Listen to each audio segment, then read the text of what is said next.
So hello guys, আজকে সরস্বতী পুজো। আমার মেয়েকে আমি শাড়ি পরিয়ে দিয়েছি। চলো তোমাদের দেখা আমার মেয়েকে শাড়ি পরে কিরকম লাগছে। ওই দেখো দাঁড়িয়ে আছি, ও আমার মেয়ে দেখো পুরো কোণে বউ সেজে আছে। আজকে ওর দাদুর সাথে ওকে বিয়ে দিয়ে দেবো। বিয়ে করবি দাদুকে মানা? দেখো মাথায় ফুল দিয়েছে আবার। দেখি দেখি হাই করে দাও, বল হাই করো।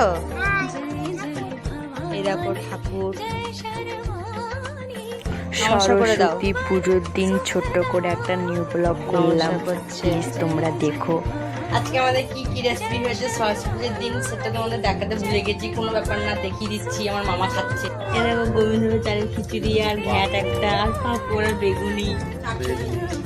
চাটনিটা নিয়ে নিয়ে চাটনিটা দেখিয়ে দিলাম তোমাদেরকে। এটা ভালো লাগলে অবশ্যই একটা লাইক কমেন্ট করতে ভুলো না। আবার পরে দেখা হচ্ছে। বাই, ভালো থেকো সব।